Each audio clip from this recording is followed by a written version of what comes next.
청량골 장터 어귀, 낡은 함석 간판 하나가 40년째 그 자리를 지키고 있었다. 빛바랜 글씨로 쓰인 이름은 온빛 필름 현상소. 간판 아래 좁은 유리문을 밀고 들어서면 시큼한 정차객 냄새와 붉은 조명이 손님을 맞았다. 가게는 2평 남짓한 작은 공간이었다. 진열장에는 손님들이 찾아가지 않은 오래된 사진, 봉투들이 먼지를 뒤집어 쓴 채 쌓여 있었고, 벽 한쪽에는 명옥이 젊은 시절 찍은 마을 풍경 사진 몇 장이 액자에 담겨 걸려 있었다. 세월의 덮개가 앉은 이 작은 공간은 명옥에게는 삶의 전부와도 같은 곳이었다. 강명옥은 그 냄새 속에서 반평생을 살아온 사람이었다. 올해 68. 허리는 굽었어도 손끝은 여전히 야무졌다. 그녀는 매일 아침 6시에 가게 문을 열고 낡은 확대기 앞에 앉아 필름을 감았다. 손님이 없는 날에도 그녀는 어김없이 불을 켰다. 누군가 기다리고 있다는 듯이. 가게 안쪽 낡은 캐비닛 서랍에는 40년 전 사진 한 장이 들어 있었다. 20살 남짓한 여자아이가 교복을 입고 활짝 웃고 있는 흑백 사진이었다. 사진 뒷면에는 볼펜으로 눌러쓴 글씨가 남아 있었다. 수연, 19, 봄. 명옥의 딸, 강수연이었다. 40년 전 어느 봄날, 수연은 집을 나갔다. 그날의 기억은 명옥의 머릿속에 아직도 선명했다. 저녁밥을 짓던 부엌, 수연이 대문을 나서던 뒷모습, 그리고 그 뒤로 이어진 침묵. 남편은 딸의 이름을 입에 담지 못하게 했다. 마을 사람들은 수군거렸다. 어떤 이는 딸이 남자를 따라갔다 했고, 어떤 이는 딸이 집안 돈을 훔쳐 달아났다 했다. 명옥은 그 어느 말도 믿지 않았지만 딸을 찾을 방법도 없었다. 그날 이후 명옥은 필름 현상소를 물려받았다. 원래 이 가게는 수연의 외할아버지가 하던 곳이었다. 명옥은 그곳에서 일하며 딸을 기다렸다. 언젠가 딸이 사진 한 장을 들고 이 문을 열고 들어올 거라고. 그녀는 그렇게 믿었다. 세월은 그녀를 기다리게 하는 데는 익숙했지만 잊게 하지는 못했다. 그날도 명옥은 여느 때처럼 확대기 앞에 앉아 필름 봉투를 정리하고 있었다. 디지털 사진이 흔해진 요즘도 명옥의 가게에는 필름을 들고 오는 손님이 간간이 있었다. 오래된 카메라를 정리하다 나온 필름, 돌아가신 부모님의 유품 속 필름, 그런 것들이었다. 문에 달린 종이 딸랑 울렸다. 저기, 여기 필름도 현상해 주시나요? 들어선 이는 40 초반의 남자였다. 낡은 가방을 어깨에 메고 손에는 오래된 카메라 하나를 들고 있었다. 검은색 몸체에 가죽이 벗겨진 좋게 반세기는 되어 보이는 구형 카메라였다. 물론이죠. 어디 볼까요? 명옥이 손을 내밀자 남자가 카메라를 건넸다. 손끝에 닿는 감촉이 낯설지 않았다. 오래된 쇳덩이 특유의 서늘함, 가죽끈에 밴 시간의 냄새. 박태준이라고 합니다. 오래된 카메라들을 모으고 고치는 일을 해요. 지난주에 인근 읍내 폐가 정리하는 데서 이걸 얻었는데 안에 필름이 감겨 있더라고요. 혹시나 해서 가져와 봤습니다. 명옥은 카메라 뒷면을 열었다. 필름이 절반쯤 감긴 채로 들어 있었다. 감광 상태를 보아하니 적어도 30-40년은 묵은 필름이었다. 그녀의 손이 순간 멈칫했다.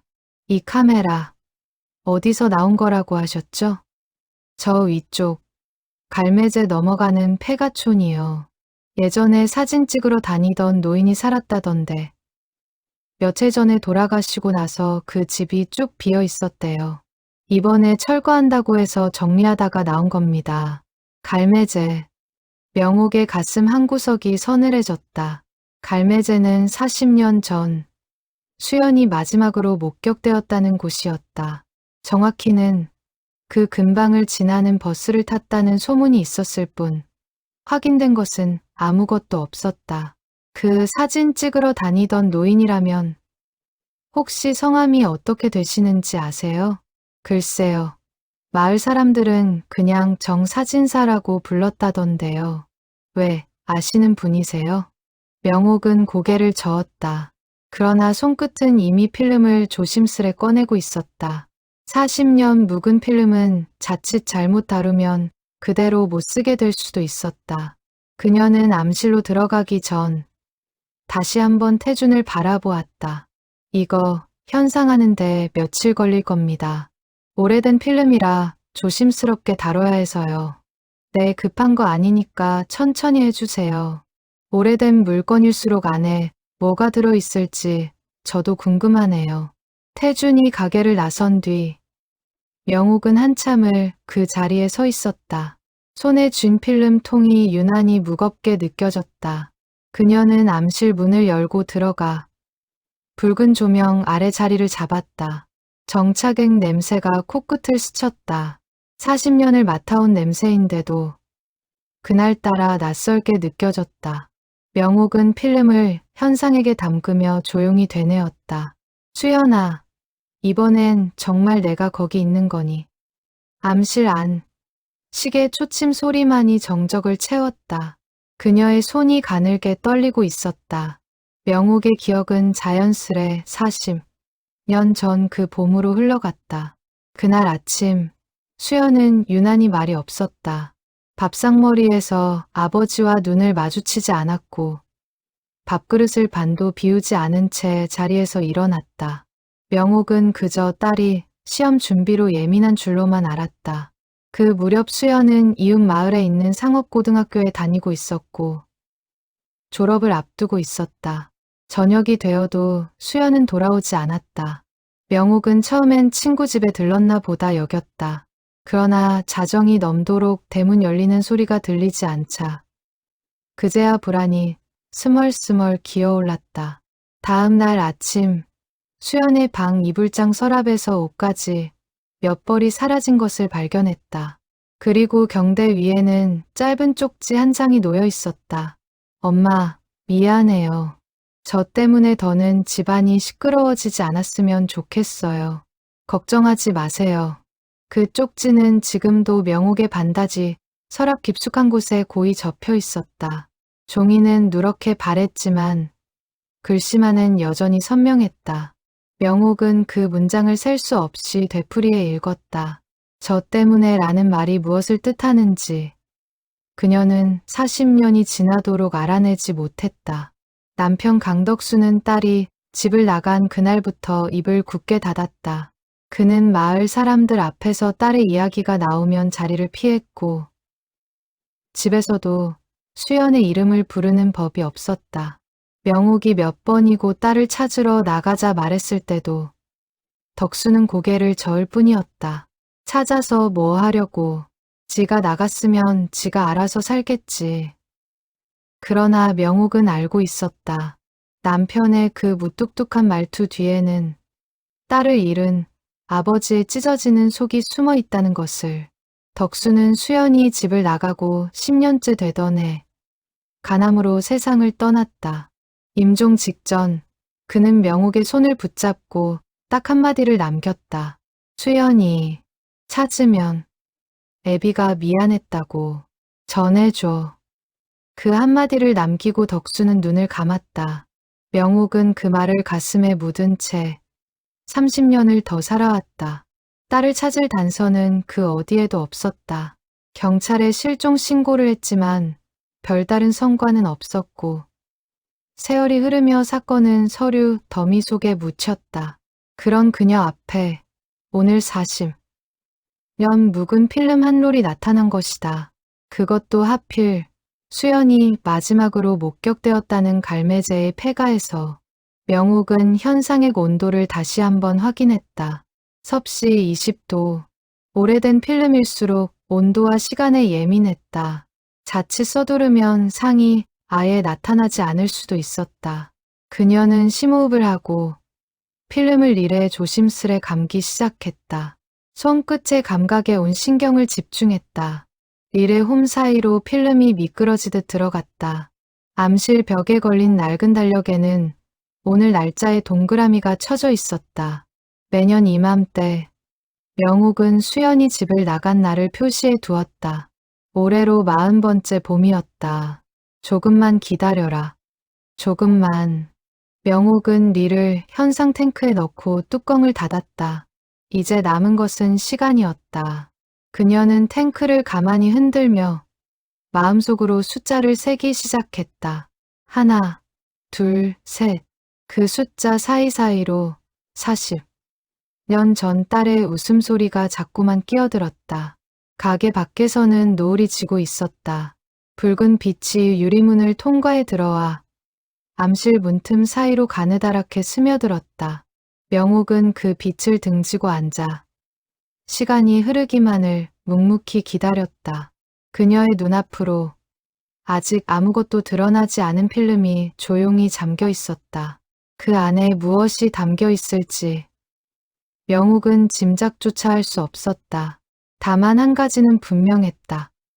이 필름을 현상하고 나면 40년 동안 멈춰 있던 그녀의 시간이 다시 흐르기 시작하리라는 것을. 현상액 속에 잠긴 필름은 쉽사리 상을 내어주지 않았다. 명옥은 30분 넘게 탱크를 흔들고 온도를 재고 다시 흔들기를 반복했다. 오래된 필름은 유제가 사가 상이 흐릿하게 나오는 경우가 많았다.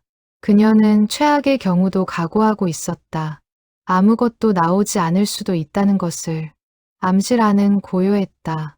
붉은 조명 아래 명옥의 그림자만이 벽에 길게 늘어져 있었다. 그녀는 젊었을 적 아버지 곁에서 이 일을 배우던 시절을 떠올렸다. 그때 아버지는 늘 이렇게 말했다.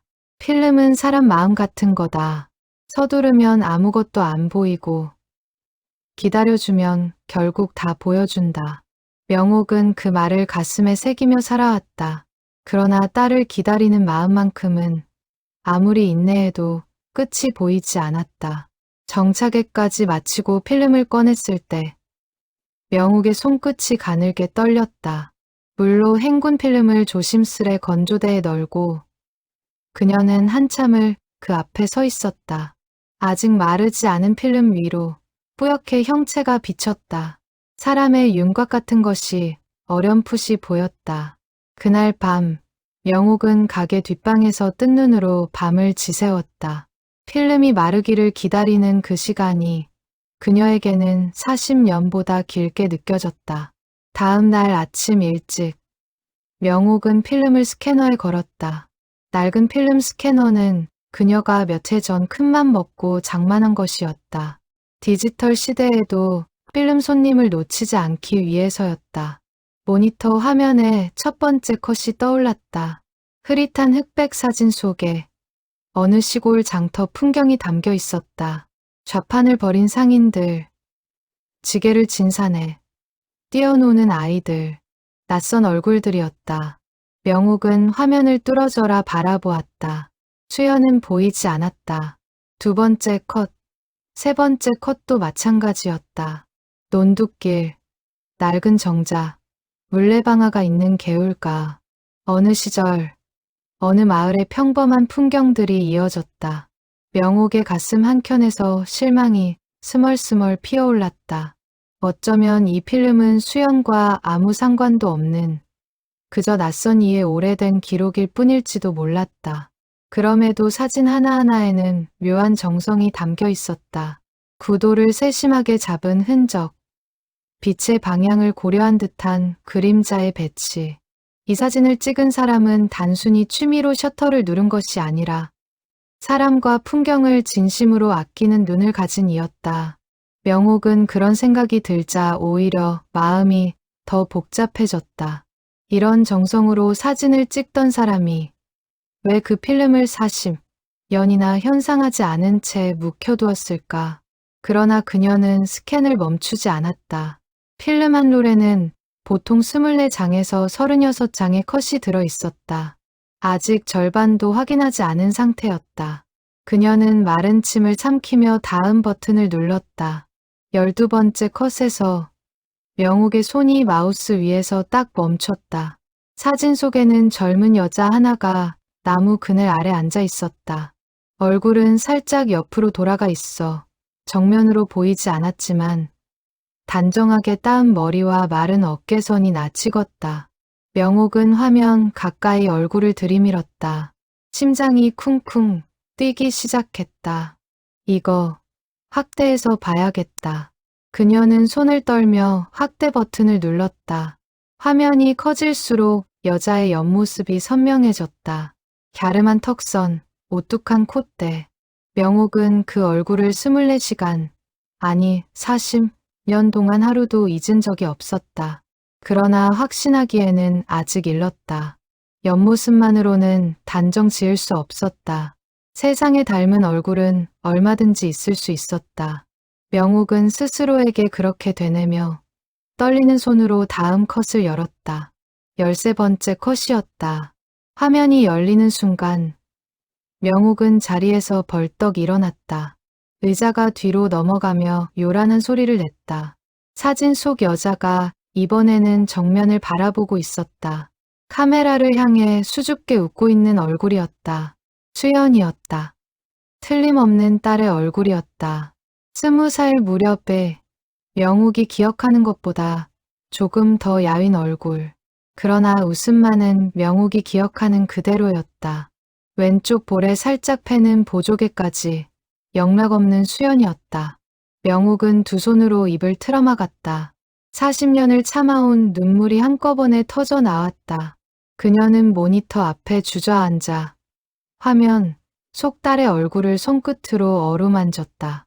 차가운 액정 화면 너머로 딸의 온기가 느껴지는 것만 같았다. 수연아, 살아있었구나. 살아서 이렇게 웃고 있었구나. 명옥의 목소리가 텅 빈 가게 안에 울려 퍼졌다. 그러나 기쁨도 잠시, 곧 의문이 뒤따라왔다. 이 사진은 대체 어디서, 누가, 언제 찍은 것인가? 그리고 이 사진을 찍은 사람, 갈매제 폐가에 살았다던 그 정사진사는 수연과 어떤 관계였을까? 명옥은 남은 컷들을 하나씩 조심스레 열어보기 시작했다. 14번째 컷에서는 수연이 어느 낯선 여인과 나란히 서 있었다. 마흔 안팎으로 보이는 여인은 앞치마를 두르고 있었고 배경에는 나무로 된 낮은 건물이 보였다. 아이들 여럿이 마당에서 뛰노는 모습도 함께 찍혀 있었다. 15번째 컷에서는 수연이 무언가를 안고 있는 듯한 자세로 카메라를 등지고 있었다. 그 뒷모습이 유난히 쓸쓸해 보였다. 명옥은 그 사진을 확대해 보았다. 수연이 품에 안은 것은 강보에 쌓인 무언가였다. 아기인 듯도 했고 그저 입을 뭉치인 듯도 했다. 명확하지 않은 형체 때문에 명옥의 가슴은 더욱 답답해졌다. 그 뒤로 이어지는 사진들 속에서 수연은 조금씩 다른 얼굴을 하고 있었다. 어떤 컷에서는 아이들에게 무언가를 가르치는 듯한 자세로 웃고 있었고 또 어떤 컷에서는 부엌으로 보이는 공간에서 무언가를 끓이고 있었다. 계절이 바뀌는 듯 옷차림도 조금씩 달라졌다. 명옥은 이 필름 한 롤에 수연의 몇 달, 어쩌면 몇 년에 걸친 시간이 담겨 있다는 것을 서서히 깨달았다. 마지막 컷. 31번째 사진에는 수연이 어느 작은 집 앞에 홀로 서 있었다. 표정은 웃고 있었지만 눈빛에는 알 수 없는 그리움이 담겨 있었다. 마치 누군가를 향해 마지막 인사를 건네는 듯한 모습이었다.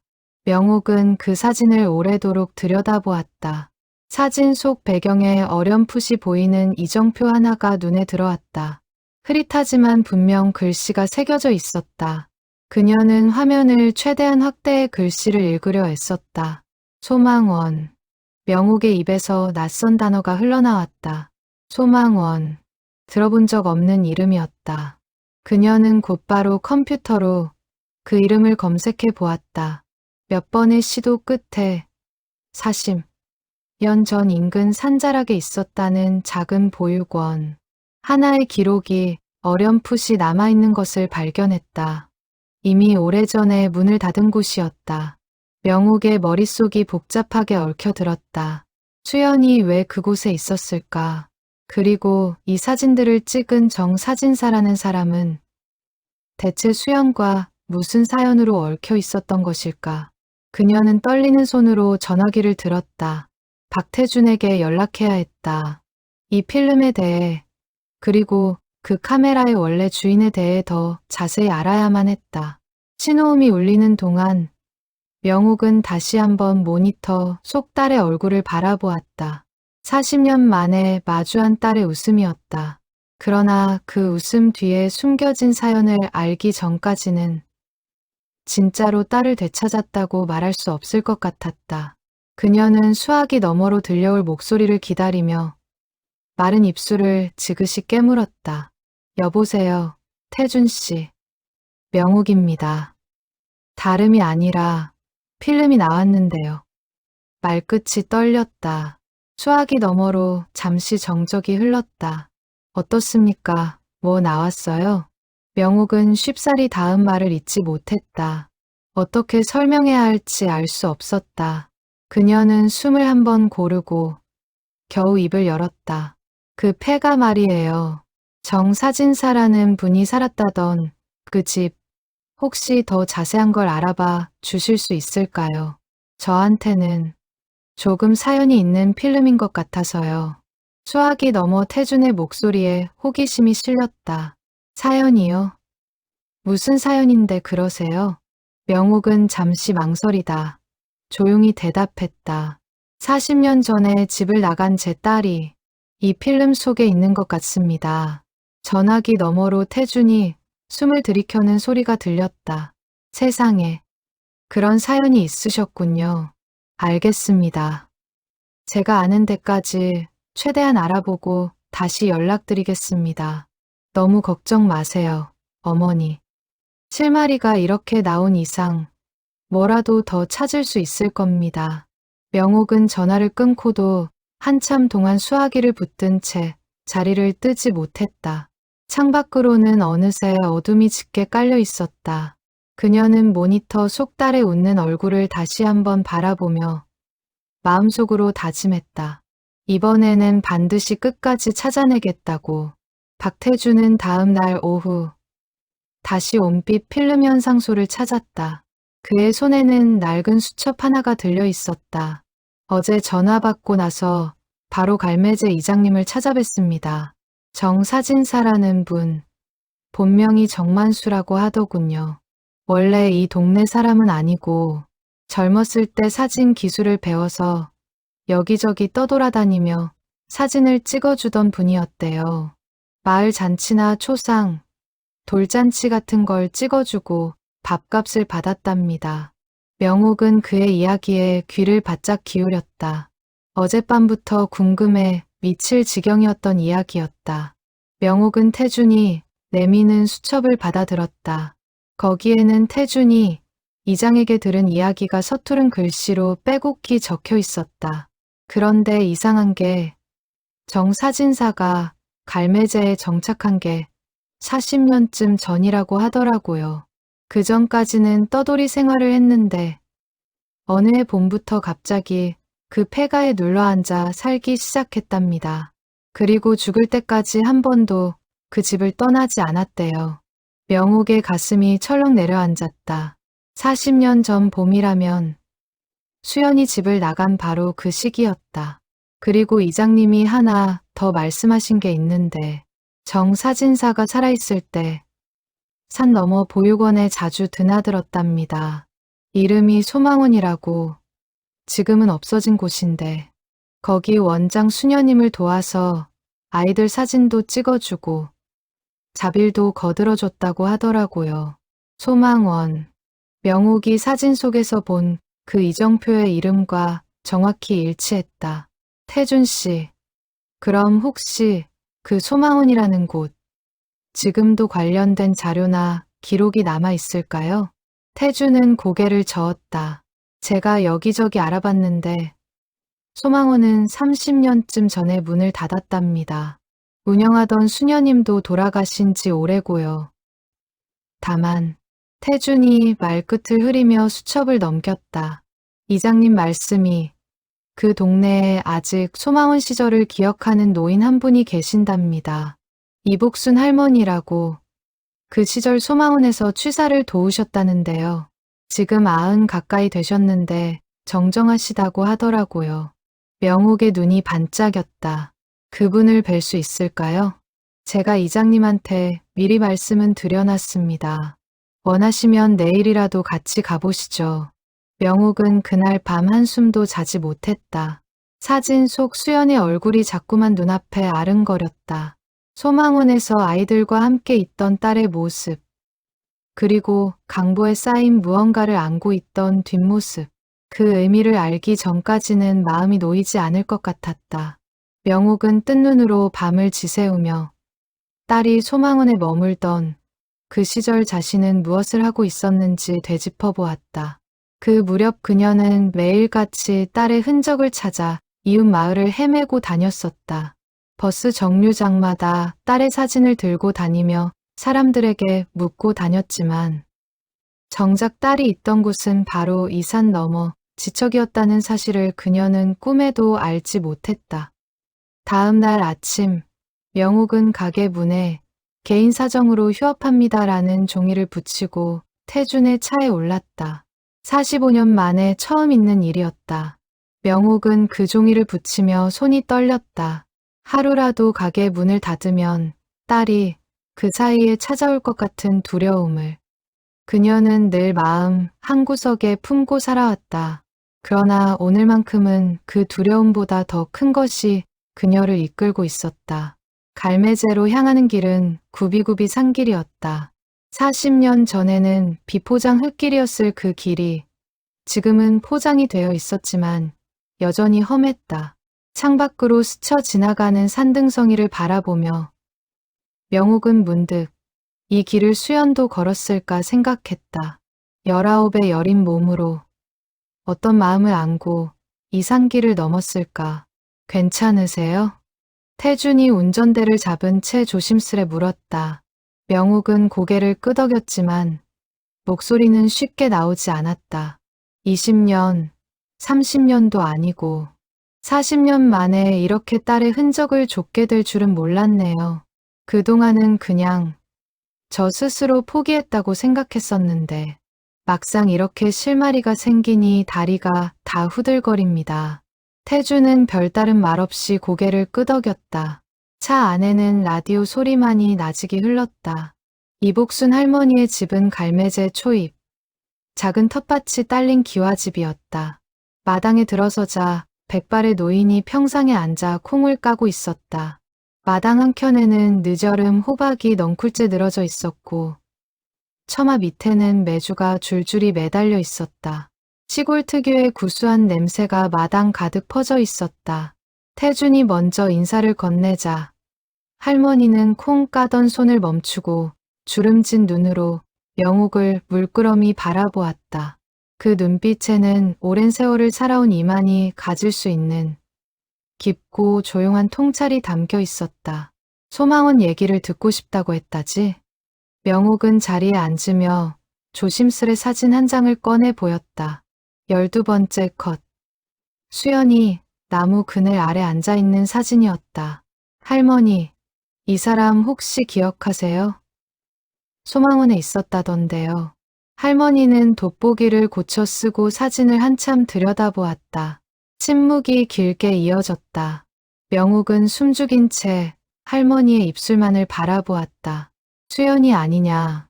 그 이름이 할머니의 입에서 나오는 순간 명옥은 두 손으로 얼굴을 감쌌다. 눈물이 걷잡을 수 없이 흘러내렸다. 할머니, 저희 아이 엄마입니다. 이 아이가 제 딸이에요. 40년 전에 집을 나가서 지금까지 소식을 몰랐습니다. 제발 이 아이한테 무슨 일이 있었는지 말씀해 주세요. 할머니는 콩 바구니를 옆으로 밀어놓고 깊은 한숨을 내쉬었다. 그 한숨 속에 40년의 세월이 담겨 있는 듯했다. 그 얘기를 이제야 하는구나. 그렇게 찾아다니는 사람이 있다는 걸 알았으면 진작 얘기했을 텐데 다들 그 아이가 그냥 집 나온 처녀인 줄로만 알았지. 이런 사연이 있는 줄은 몰랐으니 할머니는 잠시 눈을 감고 마음을 가다듬는 듯했다. 그러고는 다시 눈을 뜨고 이야기를 이어갔다. 할머니의 목소리가 가늘게 떨렸다. 수연이는 소망원에서 3년을 살았다. 처음 왔을 때는 몸도 성치 않고 말도 잘 안 하려고 했어. 근데 시간이 지나면서 아이들을 참 잘 돌봤지. 특히 갓난아기들을 어찌나 정성으로 돌보던지. 원장 수녀님도 그 아이를 딸처럼 아끼셨어. 할머니는 콩깍지를 만지작거리며 옛 기억을 더듬는 듯했다. 그 시절 소망원에는 오갈 데 없는 아기들이 많이 들어왔어. 미혼모가 낳고 못 키워서 맡긴 아기, 부모 잃은 아기. 사연도 참 다양했지. 수연이는 그런 아기들을 목욕시키고 밤새 우는 아기를 업어서 재우고 아픈 아기가 있으면 며칠씩 곁을 떠나지 않았어. 나는 그 아이가 꼭 무언가에 홀린 사람처럼 아기들한테 정성을 쏟는 걸 보면서 저 처녀 마음에 무슨 깊은 상처가 있구나 싶었지. 명옥은 그 말을 들으며 가슴이 먹먹해졌다. 딸이 그토록 아기들에게 매달렸던 이유가 무엇이었을지 짐작조차 되지 않았다. 명옥은 숨을 죽인 채 다음 말을 기다렸다. 할머니는 잠시 눈을 감았다가 다시 입을 열었다. 그런데 그 아이가 왜 집을 나왔는지 그건 나도 자세히는 몰라. 다만 한 가지는 확실히 기억해. 수연이 그 아이 늘 이렇게 말했었지. 저 때문에 집안이 망하는 것보다는 차라리 제가 없는 게 나아요. 그 말을 할 때마다 표정이 어찌나 어둡던지 명옥의 가슴이 찢어지는 듯했다. 딸이 남긴 쪽지의 문장과 완전히 겹쳐지는 말이었다. 저 때문에 대체 뭐가 저 때문이라는 걸까요? 할머니는 고개를 저었다. 그건 나도 모른다. 다만 정사진사 그 양반이 수연이 사연을 좀 알고 있는 눈치였어. 둘이 가끔 마루에 앉아서 한참 얘기를 나누곤 했거든. 정사진사가 수연이를 딸처럼 아꼈지. 명옥은 다음 질문을 꺼내기가 두려웠다. 그러나 물어야만 했다. 옆에 앉은 태준도 숨을 죽인 채 할머니의 입술을 바라보고 있었다. 할머니, 그럼 수연이는 지금 어디 있을까요? 살아 있을까요? 할머니는 한참 동안 아무 말도 하지 않았다. 그저 마당 끝, 먼 산등성이를 바라볼 뿐이었다. 그 침묵이 명옥에게는 어떤 대답보다도 무겁게 느껴졌다. 살아있냐고. 할머니가 마침내 입을 열었다. 그러나 목소리에는 망설임이 가득했다. 그건 나도 정확히는 모른다. 다만 수연이가 소망원을 떠나던 날, 그 아이가 나한테 남긴 말이 하나 있어. 그 말을 하는데 그때 그 아이 얼굴이 어찌나 서글퍼 보였는지 지금도 잊히지가 않아. 할머니의 표정이 어두워졌다. 수연이가 떠나던 날 나한테 이렇게 말했어. 할머니, 저는 이제 이름을 바꾸고 멀리 가서 살 거예요. 우리 엄마 아버지한테는 제가 잘 지낸다고 언젠가 꼭 전해주세요. 저 때문에 동생 인생까지 망가지게 둘 수는 없었다고요. 명옥의 눈이 커졌다. 동생이요? 저희는 딸 하나뿐인데요. 할머니는 고개를 갸웃했다. 그래, 나는 그때 수연이한테 남동생이 있는 줄 알았는데 그 아이가 몇 번인가 내 동생 얘기를 했었거든. 이름이 뭐였더라. 하도 오래돼서 가물가물한데 명옥은 머릿속이 하얘지는 것을 느꼈다. 남동생이라니. 그녀에게는 수연 외에 다른 자식이 없었다. 그렇다면 수연이 말한 동생은 대체 누구란 말인가. 그때 옆에서 잠자코 듣고만 있던 태준이 조심스레 입을 열었다. 혹시 사촌 동생이나 친척 중에 그런 분이 계셨을까요? 명옥은 기억을 더듬기 시작했다. 그리고 한참 만에 잊고 있던 이름 하나가 떠올랐다.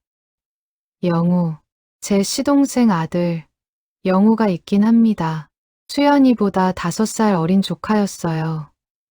어릴 때부터 저희 집에서 자주 지냈고 수연이가 그 아이를 친동생처럼 예뻐했었죠. 시동생 내외가 일찍 세상을 뜨는 바람에 한동안 저희 집에서 걷어 키우다시피 했으니까요. 할머니가 고개를 끄덕였다. 그래, 맞다. 영우, 그 이름이었어. 수연이가 그 이름을 부르면서 많이 울었었지. 할머니는 잠시 눈을 감았다가 다시 입을 열었다. 그때는 나도 그냥 사촌 동생을 그리워하는구나 싶었지. 그런데 지금 생각해보니 그게 단순한 그리움이 아니었던 것 같다. 뭔가 죄책감 같은 것도 섞여 있었어. 가끔 밤에 마루에 앉아서 혼자 중얼거리는 소리를 들은 적도 있었거든. 내가 그런 게 아니야. 영우야, 걱정하지 말라고. 그때는 그냥 잠꼬대인 줄 알았는데 명옥의 머릿속에 40년 전의 기억들이 조각조각 되살아나기 시작했다. 수연이 집을 나가기 몇 달 전 조카 영호가 큰 사고를 친 적이 있었다. 마을 정미소에서 일하던 영호가 그해 겨울 정미소 창고에 불을 낸 것이다. 다행히 인명피해는 없었지만 창고 안에 있던 곡식이 모두 타버려 마을 전체가 큰 손해를 입었다. 정미소 주인은 노발대발하며 경찰에 신고하겠다고 으름장을 놓았고 영호는 앞날이 창창한 나이에 전과자가 될 위기에 처해 있었다. 명옥은 그 기억을 떠올리며 숨이 턱 막히는 것을 느꼈다. 설마 수연이가 그 일 때문에? 그녀는 더듬더듬 그날의 기억을 이어 붙이기 시작했다. 정미소 화재 사건이 있고 얼마 지나지 않아 수연이 집을 나갔다. 그리고 신기하게도 그 무렵 정미소 주인은 갑자기 신고를 취하했다. 마을에는 온갖 소문이 돌았다. 누군가 정미소 주인에게 큰 돈을 물어줬다는 이야기도 있었고 사실은 화재의 원인이 다른 데 있었다는 이야기도 있었다. 당시 명옥의 남편 강덕수는 그 사건에 대해 입을 굳게 다물었다. 아내에게도 마을 사람들에게도 자세한 사정을 말하지 않았다. 명옥은 그저 남편이 조카를 대신해 돈을 물어준 것이려니 짐작만 했을 뿐이었다. 돌이켜보면 이상한 점은 한둘이 아니었다. 정미소 화재가 있던 날 밤, 덕수는 새벽녘이 되어서야 집에 돌아왔다. 옷에서는 매캐한 탄내가 났고 얼굴은 사색이 되어 있었다. 명옥이 무슨 일이냐고 물어도 그는 그저 별일 아니다. 잘하는 말만 되풀이했다. 그리고 며칠 뒤 수연이 학교에도 가지 않고 방 안에 틀어박혀 며칠을 알아누웠다. 명옥은 그저 딸이 감기라도 걸린 줄 알았다. 그러나 지금 생각해보면 그 며칠 사이에 얼마나 많은 일이 오갔을지 짐작조차 되지 않았다. 당시 영호는 갓 18이었다. 부모를 일찍 여인 조카를 명옥과 덕수가 반쯤 걷어 키우다시피 했으니 그 아이에게 남다른 애착을 가진 것은 수연도 마찬가지였다. 명절이면 영호를 자기 방에 재우고 용돈을 아껴 그 아이 학용품을 사다 주던 딸의 모습이 명옥의 기억 속에 선명히 남아 있었다. 명옥은 정미소 화재가 있던 그날 밤을 다시 떠올려 보았다.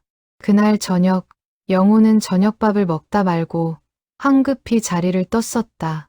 그리고 자정 무렵 마을 어귀에서 불길이 치솟았다는 소식이 전해졌다. 명옥은 그때까지도 그 사건과 영호를 연결짓지 못했다. 영호는 그저 겁에 질려 방구석에 웅크리고 있었을 뿐 자신이 그 불을 냈다는 말은 단 한마디도 하지 않았다. 그러나 지금 이복순 할머니의 이야기를 들으니 전혀 다른 그림이 그려지기 시작했다. 할머니, 혹시 수연이가 그 화재 사건에 대해서도 뭐라고 말한 적이 있나요? 할머니는 잠시 눈을 감고 기억을 더듬었다.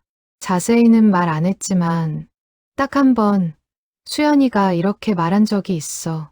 제가 대신 짊어지지 않으면 그 아이 인생이 거기서 끝나는 거예요. 저는 이미 다 늦었지만 걔는 아직 20살도 안 됐잖아요. 그 말을 들으면서 나는 이 아이가 뭔가 큰 짐을 대신 지고 왔구나 싶었지. 명옥의 눈에서 눈물이 다시 흘러내렸다. 이제야 모든 퍼즐이 맞춰지는 듯했다. 정미수 화재는 사실 영우의 부주의로 시작된 것이 아니라 영우가 몰래 피운 담뱃불이 원인이었다. 그 시절 미성년자였던 영우가 방화 혐의로 조사를 받게 되면 앞으로의 인생 전체가 무너질 상황이었다. 그런 조카를 보다 못한 수연은 자신이 담뱃불의 주인이었다고, 자신이 실수로 불을 냈다고, 정미소 주인 앞에서 거짓 자백을 했던 것이 아닐까. 그리고 그 죄를 짊어진 채 집안에 더는 누를 끼치지 않기 위해 스스로 자취를 감춘 것이 아닐까. 명옥은 그제야 딸이 남긴 쪽지의 문장을 온전히 이해할 수 있었다. 저 때문에 더는 집안이 시끄러워지지 않았으면 좋겠어요. 그것은 반항이나 도피의 말이 아니었다. 그것은 스스로를 희생하여 가족을 지키려 했던 한 소녀의 마지막 다짐이었다. 명옥은 40년 동안 딸을 원망한 적은 없었지만 마음 한구석에는 늘 서운함이 남아 있었다. 왜 하필 아무 말도 없이 떠났을까? 왜 엄마인 나에게조차 사정을 털어놓지 않았을까 하는 서운함이었다.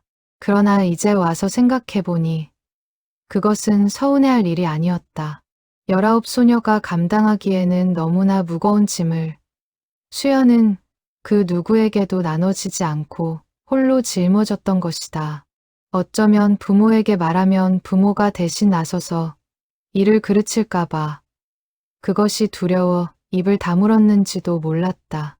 세상에, 우리 수연이가 그 어린 나이에 그런 결심을 했다는 거예요. 명옥의 목소리가 갈라졌다. 그녀는 두 손을 무릎 위에 얹고 한참을 소리 없이 흐느꼈다. 딸이 감당했을 그 밤의 무게, 정미소 주인 앞에서 거짓 자백을 하며 느꼈을 두려움과 죄책감, 그리고 가족을 지키겠다는 일념 하나로 버텨냈을 그 시간들이 명옥의 가슴을 짓눌렀다. 태준이 조용히 그녀의 어깨에 손을 얹었다. 어머니, 진정하세요. 아직 다 밝혀진 건 아닙니다. 조금 더 알아봐야 할 것 같아요. 할머니는 두 사람을 번갈아 보다가 무언가 결심한 듯 자리에서 일어났다. 내가 하나 더 알려줄 게 있다. 수연이가 소망원을 떠나던 날 정 사진사한테 편지 한 통을 맡겼다는 얘기를 들었어. 정 사진사가 그 편지를 오랫동안 간직하고 있다고 하더니 혹시 그 편지가 아직 그 집에 남아있을지도 모르겠구나. 명옥과 태주는 서로를 마주 보았다. 두 사람의 눈빛에 같은 생각이 스쳤다. 갈매제 폐가로 다시 가야 했다. 이복순 할머니의 집을 나서며 명옥은 몇 번이고 뒤를 돌아보았다. 마당에 앉아 콩을 까던 노인의 모습이 점점 멀어졌다. 명옥은 마음속으로 몇 번이고 되뇌었다. 조금만 더 가면 딸의 진심에 닿을 수 있을 거라고. 차에 올라탄 명옥의 손에는 여전히 그 사진, 나무 그늘 아래 웃고 있는 수연의 사진이 들려 있었다.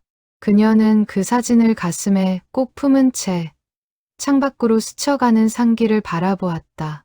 해는 어느덧 서쪽으로 기울고 있었다. 태준이 운전하는 차 안에서 명옥은 조용히 눈을 감고 딸에게 마음속으로 말을 건넸다. 수연아, 조금만 기다려라. 이제 엄마가 정말 가까이 다가가고 있으니까. 창문 틈으로 스며드는 저녁 바람이 마치 그 다짐에 화답하듯 그녀의 뺨을 스치고 지나갔다. 갈매제 폐가는 생각보다 가까이 있었다. 산 중턱, 낡은 흙담이 반쯤 무너진 집이었다. 지붕은 이미 내려앉기 시작했고 마당에는 잡초가 무성했다. 그러나 이상하게도 방 한 칸만은 비교적 온전한 형태를 유지하고 있었다. 철거가 다음 달로 예정되어 있다고 하더라고요. 그 전에 저희가 좀 살펴보죠. 태준이 앞장서 마당으로 들어섰다. 명옥은 조심스레 그 뒤를 따랐다. 마당에는 오래전 죽은 감나무 한 그루가 앙상한 가지를 들이우고 있었고 그 아래 깨진 장독 몇 개가 나뒹굴고 있었다. 사람이 살지 않은 지 오래된 집 특유의 눅눅하고 서늘한 기운이 마당 전체를 감돌았다. 무너진 담장 너머로 보이는 방 안에는 정만수가 생전에 쓰던 물건들이 손도 대지 않은 채 그대로 남아 있었다. 낡은 이불, 녹슨 촛대, 벽에 박힌 못에 걸린 색바랜 수건 한 장, 그리고 방 안쪽 벽 한쪽을 가득 채운 흑백 사진들이 명옥의 눈길을 사로잡았다. 문을 열고 들어서자 오랜 세월 갇혀있던 곰팡내와 먼지, 냄새가 훅 끼쳤다. 태준이 손전등을 꺼내 방 안을 비추자 벽에 붙은 사진들이 하나둘 드러나기 시작했다. 앞정으로 고정된 사진들은 세월에 누렇게 발해 있었지만 그 안에 담긴 표정들만은 살아있는 듯 생생했다. 명옥은 그 사진들을 보고 걸음을 멈췄다. 벽 전체가 마치 작은 전시관처럼 수십 장의 사진으로 도배되어 있었다. 마을 사람들의 얼굴, 풍경, 그리고 그 사이사이 낯익은 얼굴 하나가 반복해서 등장했다. 사진들은 정성스레 순서대로 배열되어 있었고 그 아래에는 작은 글씨로 찍은 날짜가 적혀 있었다. 마치 한 사람의 인생을 연대순으로 정리해 둔 듯한 모습이었다. 수연이었다. 시간이 흐르며 조금씩 나이 들어가는 수연의 모습이 그 벽에 고스란히 담겨 있었다. 20살 무렵의 앳된 얼굴부터 조금 더 성숙해진 20대 중반의 얼굴까지. 명옥은 벽 앞에 무너지듯 주저앉았다. 정 사진사님이 우리 수연이를 이렇게까지 신경 써서 찍어주셨구나. 태주는 방 안을 조심스레 살피다 구석에 놓인 나무 괴짝 하나를 발견했다. 자물쇠는 녹슬어 있었지만 오래되어 헐거워진 탓에 손으로도 쉽게 열렸다. 괴짝 안에는 낡은 카메라 몇 대와 필름통들, 그리고 누렇게 바랜 편지 봉투 하나가 들어 있었다. 봉투 겉면에는 흘림체로 이렇게 적혀 있었다. 강명욱 님께 때가 되면 전해주시길. 봉투는 오랜 세월 습기와 먼지에 시달렸는지 모서리가 바스러질 듯 사가 있었다. 그러나 겉면에 적힌 글씨만은 마치 어제 쓴 것처럼 또렷하게 남아 있었다. 명옥은 그 글씨체를 한참 동안 들여다보았다. 낯선 필체였다. 아마도 정만수의 손글씨일 것이었다. 명옥의 손이 떨렸다. 그녀는 봉투를 받아들고 한참을 그 자리에서 움직이지 못했다. 40년 동안 자신을 향해 쓰인 편지가 이 낡은 괴짝 속에서 조용히 기다리고 있었던 것이다. 열어보셔야죠. 태준이 조심스레 말을 건넸다. 명옥은 떨리는 손으로 봉투를 열었다. 안에는 2장의 편지가 들어 있었다. 하나는 정만수가 쓴 것이었고 다른 하나는 수연이 직접 쓴 편지였다. 명옥은 먼저 정만수의 편지를 펼쳤다. 강명욱 님께 저는 정만수라고 합니다. 소망원에서 수연 양을 만나 인연을 맺은 사람입니다. 수연 양은 제게 자신의 사정을 조금씩 털어놓았고 저는 그 아이의 마음이 너무나 갸륵하여 차마 모른 척할 수 없었습니다. 수연 양은 자신의 이야기가 언젠가 어머니께 전해지기를 바라면서도 동시에 그것이 너무 이르면 오히려 가족에게 해가 될까 두려워했습니다. 그래서 저는 이 필름과 편지를 제가 살아있는 동안에는 전하지 않기로 약속했습니다.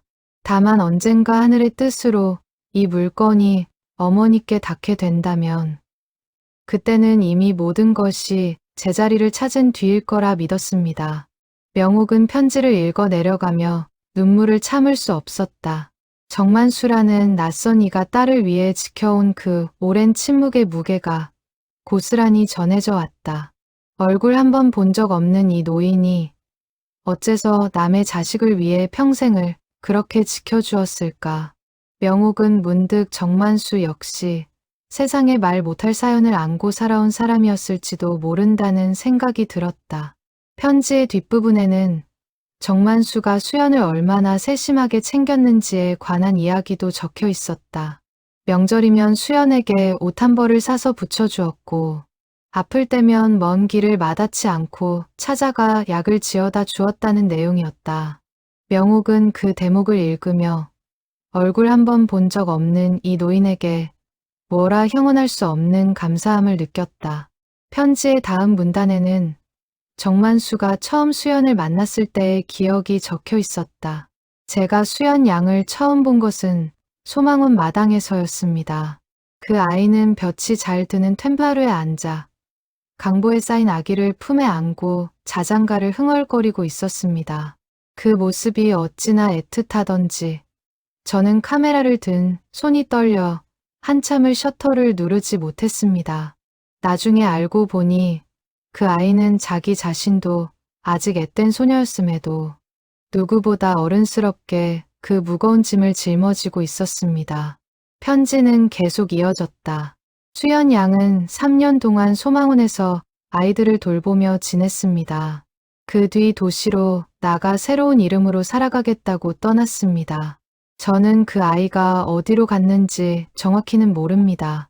다만 해마다 명절이면 짧은 안부 편지가 저에게 도착했고 저는 그것을 모아두었습니다. 이 괴짝 안에 그 편지들도 함께 넣어두었으니 확인해 보시길 바랍니다. 명옥은 떨리는 손으로 괴짝 안을 다시 뒤졌다. 과연 그 안에는 색이 바랜 편지 봉투 여러 장이 노끈으로 가지런히 묶여 있었다. 봉투마다 다른 지역의 소인이 찍혀 있었다. 명옥은 그 편지 뭉치를 품에 안고 한동안 흐느껴 울었다. 한참을 울고 난 뒤 명옥은 남은 두 번째 편지, 수연이 직접 쓴 편지를 펼쳐 들었다. 종이는 얇았고 글씨는 소녀 특유의 동그랗고 정갈한 필체였다. 엄마, 이 편지를 엄마가 읽으실 때쯤이면 저는 아마 이 세상 사람이 아니거나 아니면 이미 다 늙어버린 할머니가 되어 있겠죠. 어느 쪽이든 너무 늦게 이 사실을 알려드려서 죄송해요. 저는 영호를 대신해서 그 일의 죄를 짊어지기로 했어요. 영호는 아직 어리고 앞날이 창창한 아이인데 저 하나 조용히 사라지면 그 아이는 다시 새 삶을 살 수 있을 거라고 생각했어요. 엄마, 아버지, 저를 원망하지 마세요. 저는 제가 선택한 길을 후회한 적 없어요. 다만 엄마가 매일같이 저를 기다리실 걸 생각하면 그게 제일 마음이 아파요. 명옥은 편지를 든 손을 가슴에 꼭 끌어안았다. 목 놓아 우는 소리가 폐가 안에 울려 퍼졌다. 태주는 아무 말 없이 그녀의 곁을 지켰다. 한참 후 명옥은 눈물을 닦으며 노끈으로 묶인 편지 뭉치를 조심스레 풀었다. 봉투마다 적힌 소인의 지명이 조금씩 달랐다. 처음 몇 년은 충청도의 한 소도시였고 그 뒤로는 강원도 산골 마을로 바뀌어 있었다. 명옥은 그 소인들을 하나하나 손끝으로 짚어가며 딸이 살아온 세월의 궤적을 더듬었다. 가장 최근 소인이 찍힌 편지는 놀랍게도 5년 전 것이었다. 명옥의 심장이 크게 뛰기 시작했다. 5년 전이라면 수연이 그때까지도 살아있었다는 뜻이었다. 그녀는 떨리는 손으로 그 마지막 편지를 집어들었다. 봉투에 적힌 발신 주소는 강원도의 작은 읍. 처음 들어보는 지명이었다. 명옥은 그 편지를 당장 열어보고 싶은 마음을 애써 눌렀다. 이 소중한 마지막 편지만큼은 조용한 곳에서 마음을 다잡고 읽고 싶었다. 그녀는 편지를 품속 깊이 갈무리하며 어느새 어둑해진 창밖을 내다보았다. 태준 씨, 여기로 가봐야 할 것 같아요. 명옥은 그날 밤 괴짝에서 찾은 편지들을 순서대로 늘어놓고 하나하나 읽어 내려갔다. 가게 뒷방, 낡은 안진뱅이 책상 위에 편지들을 나이 순으로 정리하는 그녀의 손끝이 가늘게 떨렸다.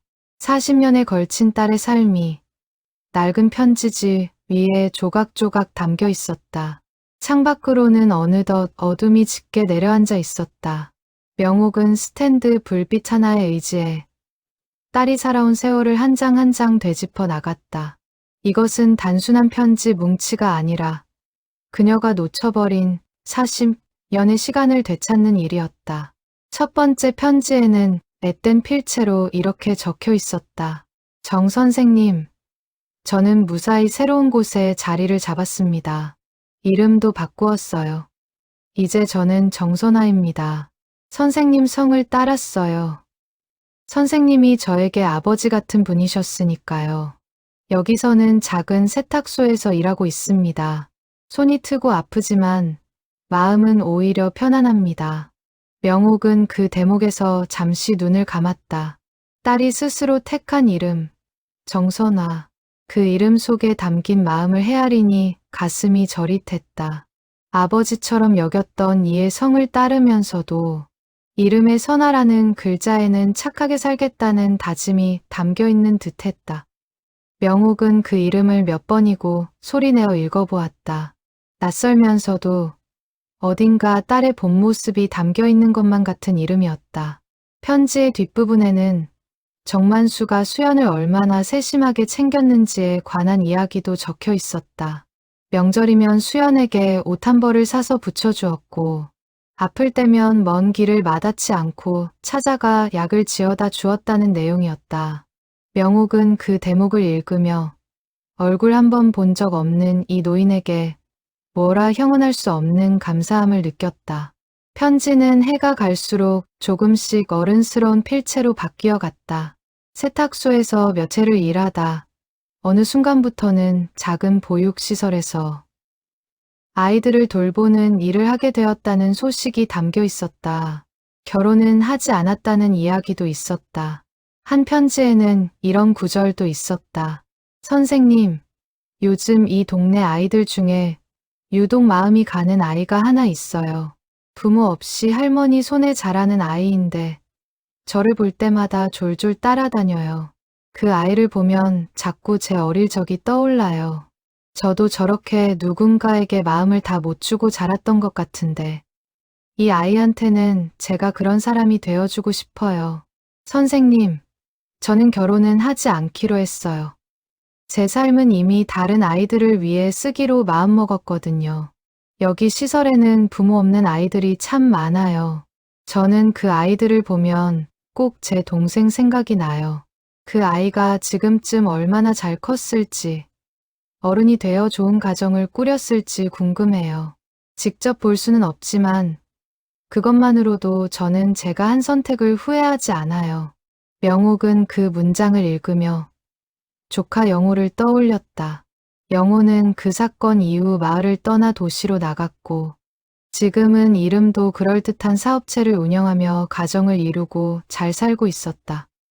명절이면 명옥에게 안부 인사를 잊지 않는 조카였다.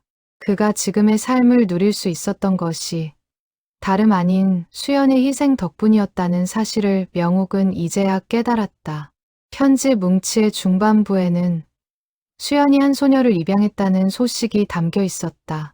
선생님, 저 딸이 하나 생겼어요. 시설에서 자라던 아이인데 갓난아기 때부터 제가 돌봐온 아이예요. 이름은 하은이라고 지었어요. 법적으로 제 딸이 되었습니다. 이제 저도 엄마가 되었어요. 신기하게도 하은이를 키우면서 저는 처음으로 우리 엄마 마음을 조금이나마 알 것 같아요. 자식을 향한 마음이 이렇게 클 줄은 몰랐어요. 명옥은 그 대목에서 다시 눈물을 쏟았다. 딸이 엄마가 되어 자신의 마음을 비로소 이해하게 되었다는 그 고백이 40년의 그리움을 한꺼번에 관통하는 듯했다. 그 뒤로 이어지는 편지들에는 하은을 키우며 겪은 소소한 일상이 담겨 있었다. 하은이 처음 걸음마를 뗀 날, 하은이 초등학교에 입학한 날, 하은이 아파서 밤새 병원 응급실에 앉아 있었던 날, 평범한 어미의 하루하루가 그 편지지 위에 소복이 쌓여 있었다. 명옥은 그 편지들을 읽으며 딸이 비록 자신의 곁을 떠나 있었지만 결코 불행하게 살지는 않았다는 사실에 작은 위안을 얻었다. 한 편지에는 이런 구절도 있었다. 선생님, 요즘도 가끔 엄마 꿈을 꿔요. 꿈속에서 엄마는 늘 현상소 그 붉은 방 안에 앉아 계세요.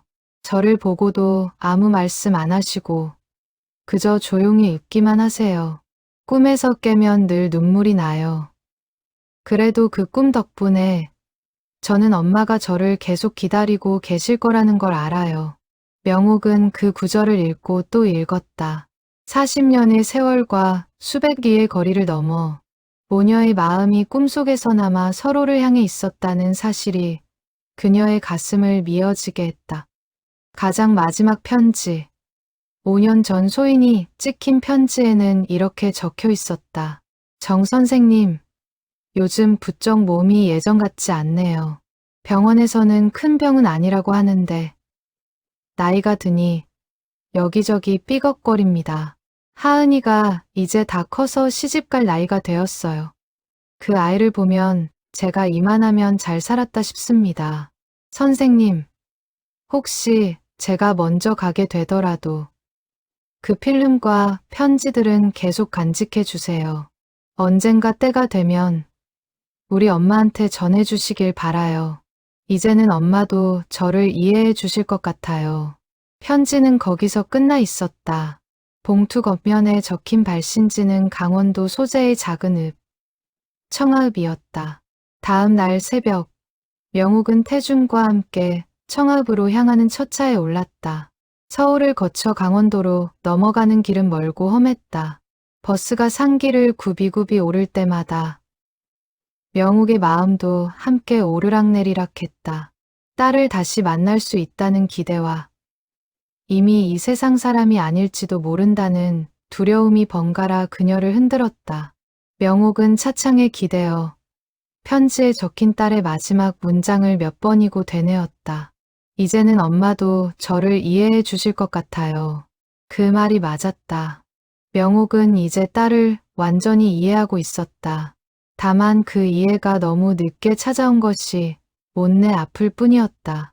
버스가 몇 번이나 갈아타는 동안 창밖 풍경은 논밭에서 산골짜기로 다시 좁은 계곡을 낀 소읍으로 바뀌어 갔다. 태주는 중간중간 명옥에게 물과 요기할 거리를 챙겨주며 조용히 곁을 지켰다. 그는 처음 만났을 때와는 달리 이제는 이 사연의 결말을 자신의 일처럼 궁금해하고 있었다.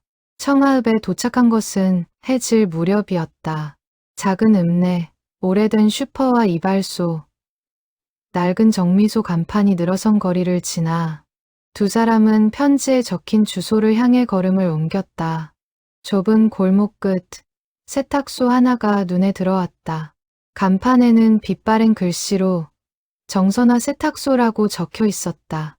유리문 안쪽에는 불이 켜져 있었고 다림질하는 사람의 그림자가 어른거렸다. 명옥의 걸음이 그 앞에서 멈췄다. 심장이 터질 듯이 뛰었다. 그녀는 유리문 너머로 비치는 그림자를 뚫어져라 바라보았다. 세탁소 안에서 다림질판 앞에 선 여인의 실루엣이 조금씩 또렷해지고 있었다. 태준이 먼저 유리문을 조심스레 두드렸다. 안쪽의 그림자가 움직임을 멈추고 이윽고 문 쪽으로 걸어 나왔다. 명옥은 숨을 멈춘 채 그 순간을 기다렸다. 40년을 기다려온 얼굴이 문 하나를 사이에 두고 마주하려는 참이었다. 유리에 낀 김이 사람의 형체를 뿌옇게 가리고 있었지만 걸어 나오는 걸음걸이만은 낯익은 듯도 낯선 듯도 했다. 문이 열리고 앞치마를 두른 중년의 여인이 모습을 드러냈다. 나이는 얼추 30대 후반에서 40 초반쯤 되어 보였다. 명옥의 심장이 철렁 내려앉았다. 저 얼굴은 수연이 아니었다. 너무 젊었다. 어떻게 오셨어요?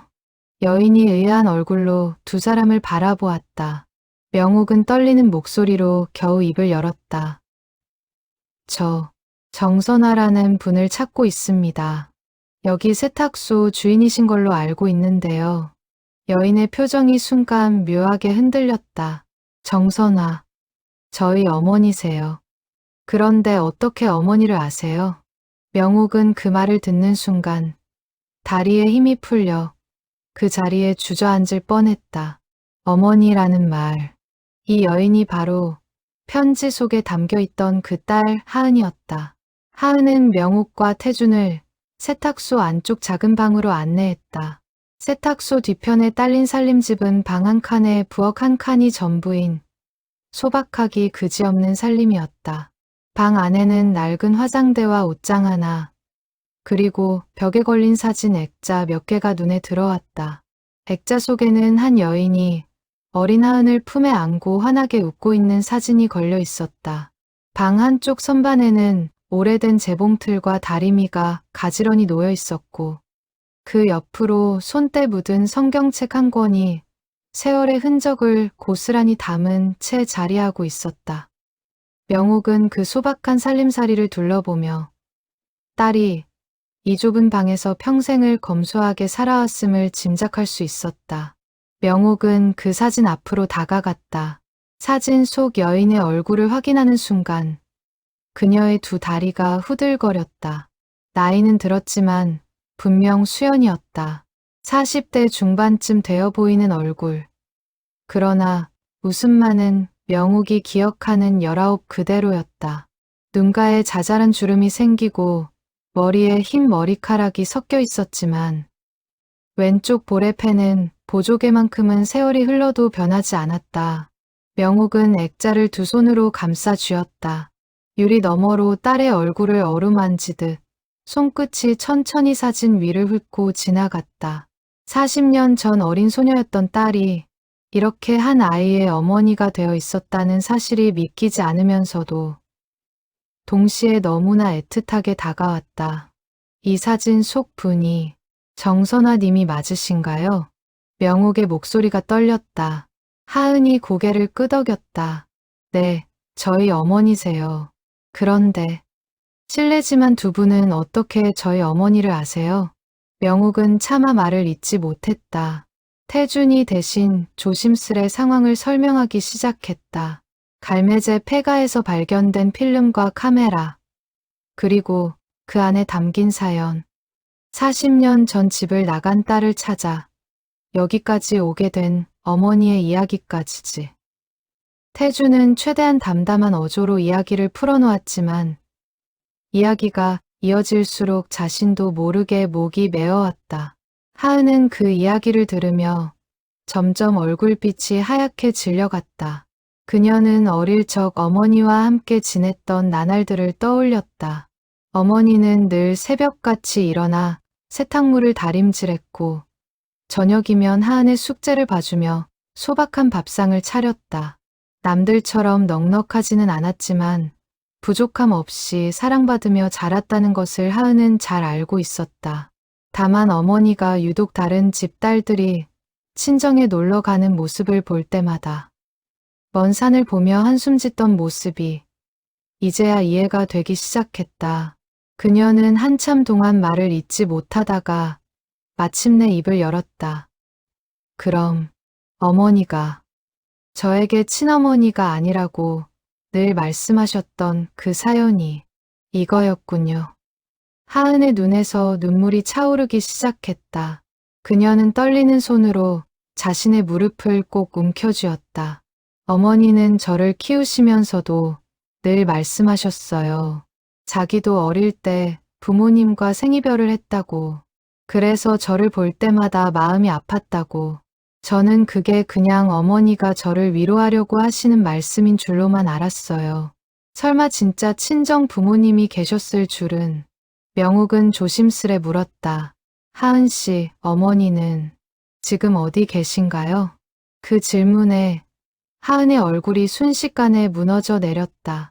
그녀는 손수건으로 눈물을 훔치며 힘겹게 말을 이었다. 어머니는 3년 전에 돌아가셨어요. 명옥의 세상이 그 자리에서 멈춰서는 듯했다. 그녀는 아무 말도 하지 못한 채 그저 벽에 걸린 사진만을 멍하니 바라보았다. 40년을 기다려 겨우 딸의 흔적을 찾았는데 이미 3년 전에 세상을 떠났다니. 그 허망함이 명옥의 가슴을 짓눌렀다. 한 걸음만 더 일찍 왔더라면 정 사진사가 조금만 더 일찍 그 필름을 세상에 내놓았더라면, 아니, 애초에 자신이 조금 더 적극적으로 딸을 찾아 나섰더라면, 온갖 회한이 명옥의 머릿속을 스쳐 지나갔다. 그러나 이미 지나간 시간은 되돌릴 수 없었다. 그녀는 그저 그 자리에 주저앉아 참았던 울음을 토해낼 수밖에 없었다. 폐암이셨어요. 세탁소 일을 오래 하시면서 화학약품을 많이 다루셔서 그런지 발견했을 때는 이미 많이 진행된 상태였어요.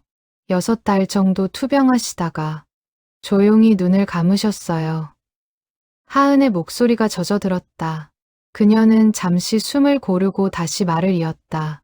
병원에서도 손을 쓸 수 없다고 했을 때 어머니는 오히려 담담하셨어요. 저를 붙잡고 우는 사람은 저였지. 어머니는 아니었어요. 마지막 순간까지 저 걱정만 하셨죠. 세탁소는 어떻게 꾸려갈지, 혼자 남으면 외롭지 않을지. 정작 본인 이야기는 별로 안 하셨어요. 돌아가시기 전에 어머니가 저한테 계속 그러셨어요. 언젠가 너희 외할머니가 찾아오시면 내가 정말 미안했다고. 그래도 부끄럽지 않게 살았다고 꼭 전해줘. 그때는 그 말이 무슨 뜻인지 몰랐는데 이제야 알겠네요. 명옥은 두 손으로 얼굴을 감싼 채 흐느꼈다. 기쁨과 슬픔이 동시에 몰려와 그녀의 마음을 갈갈이 찢어놓는 듯했다. 딸이 살아있었다는 사실에 안도했지만 그 삶의 끝자락에 자신이 함께하지 못했다는 사실에 가슴이 무너졌다. 어머니, 왜 그렇게 혼자서만 다 짊어지고 사셨어? 왜 한 번도 엄마를 찾아오지 않으셨어? 명옥의 울음소리가 방 안을 가득 채웠다. 하은은 그런 명옥의 손을 조용히 잡아주었다. 어머니는 늘 말씀하셨어요. 자기 때문에 가족들이 고생한 게 너무 미안해서 다시 나타날 자격이 없다고 생각하셨대요. 그래도 마지막까지 외할머니 걱정은 정말 많이 하셨어요. 필름 현상소를 하고 계신다는 것도 어머니가 몇 번인가 말씀하신 적이 있어요. 우리 엄마는 아직도 그 가게를 하고 계실 거야. 나를 못 잊고 계실 거야 라고요. 명옥은 그 말에 다시 한번 무너져 내렸다. 딸은 그 먼 곳에서도 명옥이 여태 그 가게를 지키고 있으리라는 것을 알고 있었던 것이다.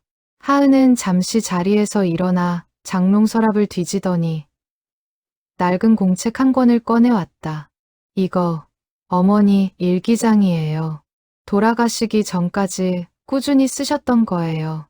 저도 다 읽어보지는 못했는데 두 분이 오셨으니 함께 보시는 게 맞을 것 같아요. 명옥은 떨리는 손으로 그 일기장을 받아들었다. 첫 장을 펼치자 딸의 익숙한 필체가 눈에 들어왔다. 하은이 다시 입을 열었다. 어머니는 참 강한 분이셨어요. 힘든 내색을 잘 안 하셨거든요. 그런데 돌아가시기 전 마지막 몇 달은 밤마다 혼자 우시는 소리를 들었어요. 저는 그게 그냥 아프셔서 그러시는 줄 알았는데 이제 생각해보니 어머니는 그때 고향과 엄마를 그리워하고 계셨던 거예요. 명옥은 일기장을 가슴에 품은 채 한참을 흐느꼈다. 태준이 조심스레 물었다. 그 혹시 정선아님의 산소는 어디에 모셔져 있나요? 하은이 고개를 끄덕였다. 읍내 뒷산에 작은 공원묘지가 있어요. 거기 모셔져 있습니다. 원하시면 지금이라도 안내해 드릴게요. 명옥은 떨리는 목소리로 고개를 끄덕였다. 부탁드립니다. 지금 당장 딸을 만나러 가야겠습니다. 세 사람은 서둘러 세탁소를 나섰다. 하은은 문단속을 마치고 명옥과 태준을 앞장서 안내했다. 걸음을 옮기는 내내 명옥의 머릿속에는 딸의 얼굴이 떠나지 않았다. 살아서는 만나지 못했지만 이제라도 그 마지막 자리에 닿을 수 있다는 사실이 슬픔과 동시에 묘한 안도감을 안겨주었다. 읍내 거리는 어느덧 어스름이 내려앉아 있었다. 가로등이 하나둘 켜지기 시작했고 저녁밥 짓는 냄새가 골목마다 은은히 퍼졌다. 명옥은 그 평범한 저녁 풍경 속에서 딸이 살아온 소박하고 성실한 삶을 새삼 실감했다. 읍내 뒷산 공원 묘지는 노을에 붉게 물들어 있었다. 하은이 앞장서 걸었고 명옥과 태준이 그 뒤를 따랐다. 산길을 오르는 동안 명옥의 다리는 자꾸만 후들거렸다. 40년을 기다린 재회가 이런 방식으로 이루어지리라고는 상상조차 하지 못했다. 산길 초입에는 이름 모를 들꽃들이 소담하게 피어 있었다. 하은이 걸음을 옮기며 조용히 말했다. 어머니가 생전에 이 꽃을 참 좋아하셨어요. 봄이 되면 늘 산소에 이 꽃을 꺾어다 놓곤 했는데 이제는 제가 그 일을 하고 있네요. 명옥은 그 말을 들으며 딸이 이 낯선 땅에서도 계절의 아름다움을 놓치지 않고 살았다는 사실에 작은 위안을 얻었다. 작은 봉분 앞에 다다르자 하은이 걸음을 멈췄다. 비석에는 정선아라는 이름 석 자가 새겨져 있었다. 그 아래로 태어난 해와 세상을 떠난 해가 나란히 적혀 있었다. 명옥은 그 비석 앞에 무너지듯 주저앉았다. 수연아. 명옥의 입에서 딸의 진짜 이름이 흘러나왔다. 그녀는 비석을 두 손으로 어루만지며 40년 동안 참아왔던 말들을 쏟아내기 시작했다. 엄마가 늦게 와서 미안하다. 진작 알았더라면 진작 찾아왔을 텐데. 내가 그렇게 혼자서 다 짊어지고 사는 동안 엄마는 아무것도 몰랐구나.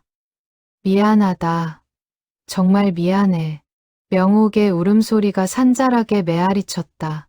하은은 그 곁에서 함께 눈물을 흘렸고 태준도 고개를 숙인 채 자리를 지켰다. 저물어가는 해가 봉분 위로 붉은 그림자를 길게 드리웠다. 한참을 울고 난 뒤 명옥은 품에서 낡은 사진 한 장을 꺼냈다. 12번째 컷. 나무 그늘 아래 웃고 있는 수연의 사진이었다. 그녀는 그 사진을 비석 앞에 조심스레 내려놓았다. 이 사진, 정 사진사님이 찍어주신 거란다. 내가 소망원에서 아이들 돌보던 시절이지. 엄마가 이 사진을 보고 40년 만에 너를 다시 찾을 수 있었어. 정 선생님한테도 하은이한테도 정말 고맙다는 말을 전하고 싶구나. 바람이 산자락을 스치고 지나갔다. 마치 누군가 대답이라도 하듯 나무잎이 사르르 흔들렸다. 명옥은 그 바람결에서 딸의 숨결을 느끼는 듯 두 눈을 지그시 감았다. 엄마가 죽기 전에는 절대 못 볼 줄 알았는데 이렇게라도 너를 만날 수 있어서 다행이다 싶다가도 이렇게밖에 못 만난 게 너무 원통하구나. 왜 그렇게 혼자만 참고 사셨어. 이 바보 같은 거사. 명옥은 비석을 어루만지던 손을 거두고 대신 그 위에 자신의 이마를 가만히 갖다 대었다. 차가운 돌의 감촉이 뺨에 닿았지만 이상하게도 그 순간만큼은 딸의 체온이 느껴지는 것 같았다.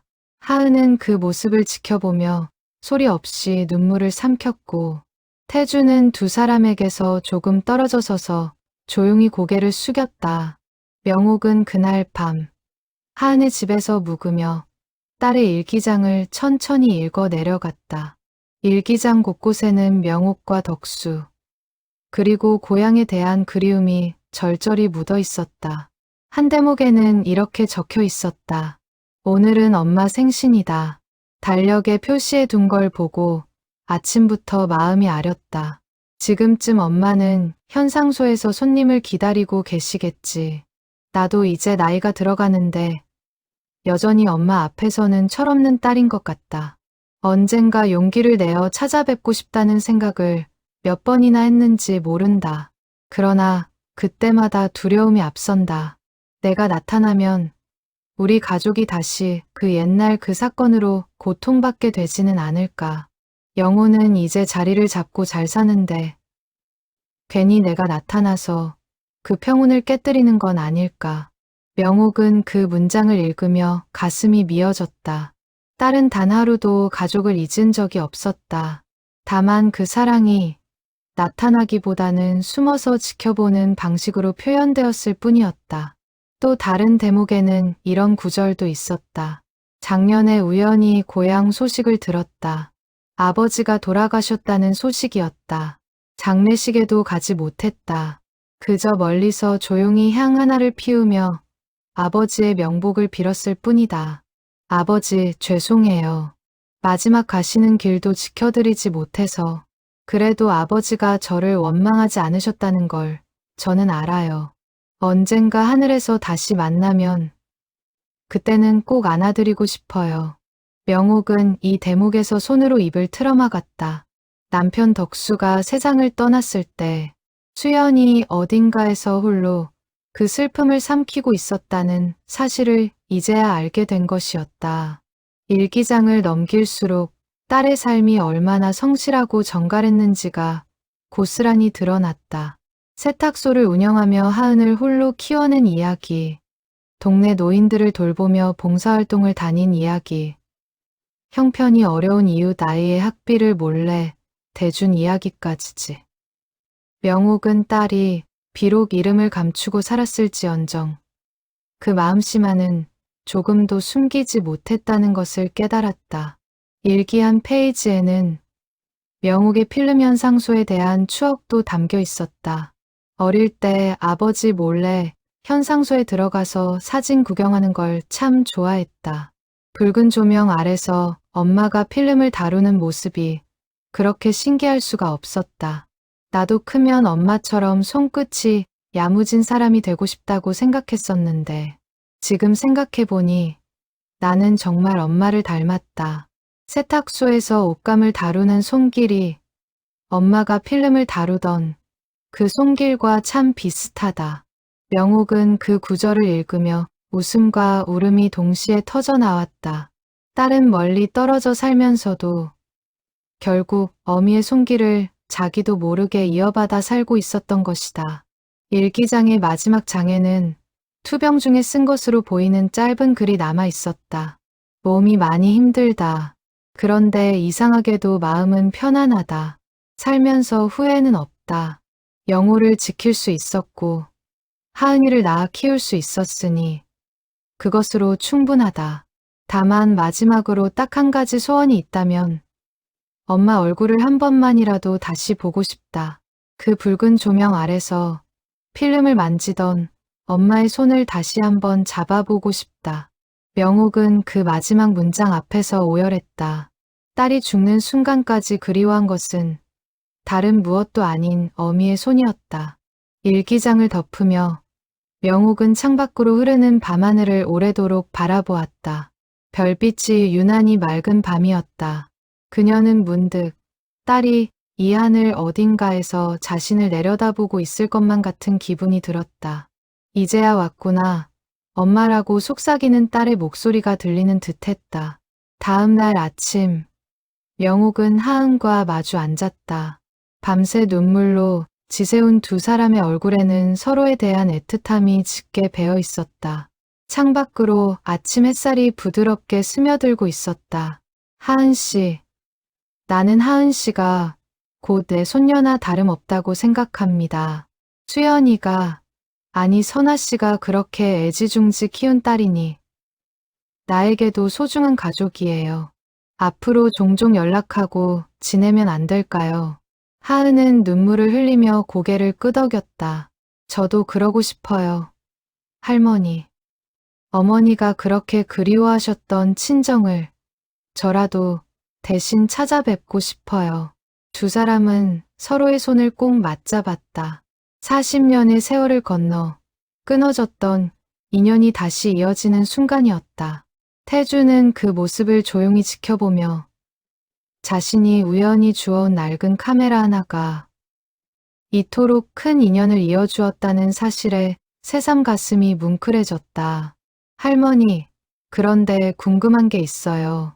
저희 어머니를 그렇게 오랫동안 못 만나셨는데 어머니를 원망하는 마음은 없으셨어요? 하은의 조심스러운 물음에 명옥은 잠시 생각에 잠겼다가 고개를 저었다.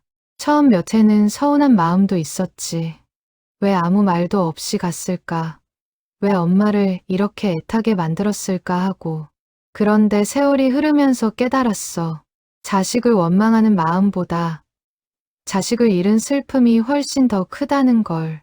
그리고 이제 이 일기장을 읽어보니 원망할 게 아니라 오히려 고마워해야 할 일이더구나. 그 어린 나이에 그런 큰 결심을 하고 가족을 지켜낸 아이인데 어떻게 원망만 할 수 있겠니? 하은은 그 말을 들으며 다시 눈물을 흘렸다. 명옥은 하은의 손을 더욱 꼭 잡으며 말을 이었다. 이제부터라도 내가 못다한 엄마 노릇을 하은 씨한테 조금이라도 해주고 싶구나. 힘든 일 있으면 언제든 연락하고 명절에는 꼭 한번 얼굴 보러 오려무나. 창밖으로 아침 햇살이 방 안가득 퍼졌다. 그 빛 속에서 세 사람의 얼굴에는 슬픔과 안도가 뒤섞인 잔잔한 미소가 번지고 있었다. 청아읍에서 돌아온 명옥은 며칠 동안 마음을 추스르지 못했다. 가게 문을 열어도 손님을 대할 정신이 없었고 밤이면 딸의 일기장을 몇 번이고 다시 펼쳐 읽었다. 붉은 조명이 켜진 암실에 앉아 있어도 예전처럼 손이 움직이지 않았다. 그저 딸의 얼굴이 담긴 사진들을 하염없이 바라보는 날들이 이어졌다. 명옥은 그렇게 며칠을 보내며 이제는 이 진실을 자신의 마음속에만 담아두어서는 안 된다는 생각이 들었다. 수연이 평생을 짊어졌던 그 무거운 짐을 이제는 나누어야 할 때였다. 그러던 중 명옥은 문득 한 사람을 떠올렸다. 조카 영호였다. 영호에게 이 사실을 알려야 할지. 명옥은 밤새 고민했다. 이미 다 지나간 일을 굳이 끄집어내어 조카의 마음에 짐을 지우는 것은 아닐까 하는 걱정도 들었다. 그러나 결국 명옥은 마음을 정했다.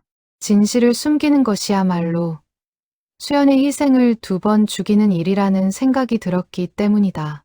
딸이 목숨과도 같은 시간을 바쳐 지켜낸 그 진심을 이제는 온전히 세상에 알려야 했다. 명옥은 오랫동안 망설이다. 결국 전화기를 들었다. 신호음이 몇 번 울리고 익숙한 목소리가 들려왔다. 큰어머니, 웬일이세요? 먼저 전화를 다 주시고. 영호의 목소리에는 반가움이 묻어 있었다. 명옥은 잠시 숨을 고르고 조심스레 입을 열었다. 영호야, 혹시 시간 되면 한번 내려올 수 있겠니? 너한테 꼭 해줘야 할 얘기가 있다. 영호는 큰어머니의 목소리에서 심상치 않은 기운을 느꼈는지 다음 날 바로 시간을 내어 찾아왔다. 어느덧 예순을 바라보는 나이가 된 영호는 사업체를 운영하며 여유롭게 살고 있었지만 명옥 앞에서는 여전히 철없던 어린 시절의 조카처럼 조심스러운 얼굴이었다. 영호는 어린 시절 부모를 일찍 여의고 명옥의 집에서 큰집살이를 하다시피 자랐다. 그때마다 수연이 친동생처럼 그를 챙겨주었던 기억이 아직도 선명했다. 명절이면 수연이 자신의 몫으로 받은 떡을 몰래 나눠주던 일, 학교에서 괴롭힘을 당하고 온 날 밤 수연이 옆에서 다독여주던 일, 그런 기억들이 영호의 마음 한켠에 늘 따뜻하게 자리하고 있었다.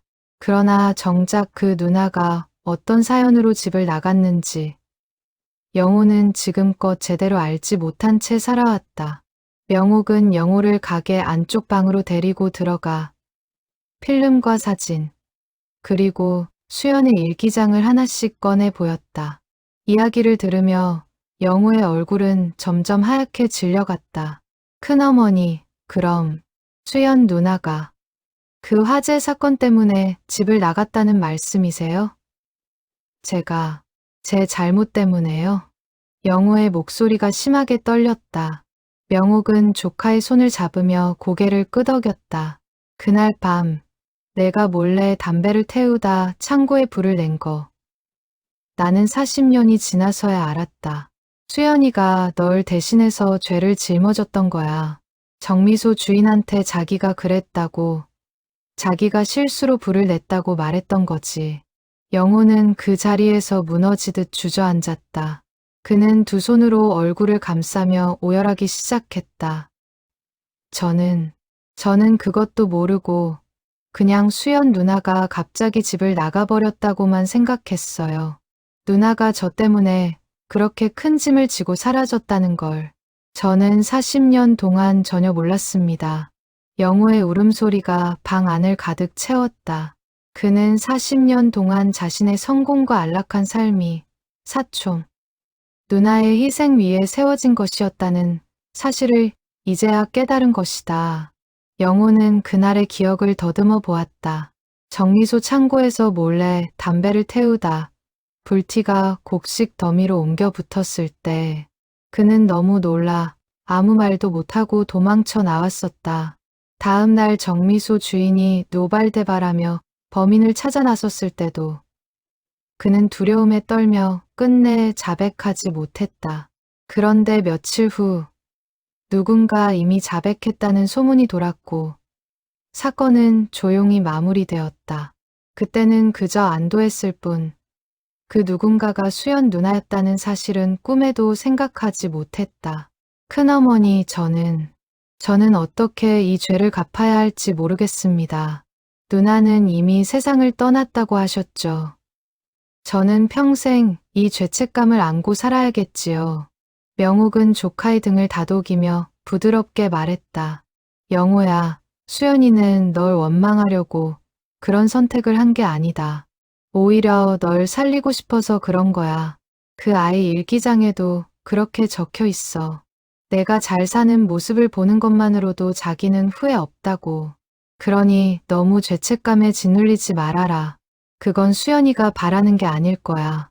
명옥의 목소리는 담담했지만 그 안에는 조카를 향한 진심, 어린 위로가 깊이 배어 있었다.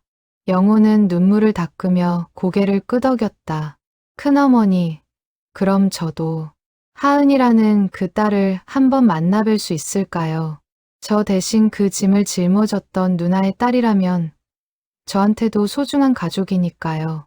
명옥은 조카의 그 말에 조용히 미소 지었다. 그래, 그러자꾸나. 이제라도 우리가 다 함께 흩어졌던 가족의 마음을 하나로 모아야지. 영호는 자리에서 일어나기 전 다시 한번 명옥에게 물었다. 큰어머니, 그런데 큰아버지도 이 사실을 알고 계셨던 거죠? 그날 밤 얼굴이 사색이 되어 돌아오셨다고 하셨잖아요. 명옥은 고개를 끄덕였다. 아마 그랬을 거다. 내 큰아버지가 정미소 주인을 찾아가 사정을 하고 뒷수습을 했던 게 아닐까 싶어. 그런데도 끝내 그 얘기를 나한테도 너한테도 하지 않으셨지. 아마 수연이의 부탁이었을 거야. 아무도 이 일을 알아서는 안 된다고 그렇게 약속했던 게 아닐까. 영호는 그 말을 들으며 다시금 눈시울을 붉혔다. 큰아버지 강덕수 역시 딸의 그 무거운 비밀을 홀로 가슴에 묻은 채 세상을 떠난 것이었다. 며칠 후 명옥은 하은을 다시 청합에서 초대해 영호와 함께 온빛 필름현 상소에서 조촐한 자리를 마련했다. 명옥, 영호, 하은, 그리고 태준까지 네 사람이 한자리에 모였다. 40년 전 하나의 사건으로 흩어졌던 인연이 마침내 한자리에 모이게 된 것이다. 그날 명옥은 가게 문을 일찍 닫고 손수정성껏 저녁상을 차렸다. 수연이 어릴 적 좋아하던 반찬들을 하나하나 기억해내며 그녀는 마치 딸을 위한 잔치상을 준비하는 마음으로 부엌에서 분주히 움직였다. 하은과 영호가 도착했을 때 상 위에는 정갈한 반찬들이 가지런히 차려져 있었다. 영호는 하은의 손을 잡으며 눈시울을 붉혔다. 하은 씨, 미안합니다. 그리고 고맙습니다. 당신 어머니가 아니었다면 저는 지금 이 자리에 없었을 겁니다. 하은도 눈물을 글썽이며 답했다. 아니에요, 삼촌. 어머니는 후회하지 않으셨다고. 일기장에 그렇게 쓰여 있었어요. 저도 이렇게 진짜 가족을 만나게 되어서 정말 기뻐요. 영호는 자리에서 일어나 하은에게 깊이 고개를 숙였다.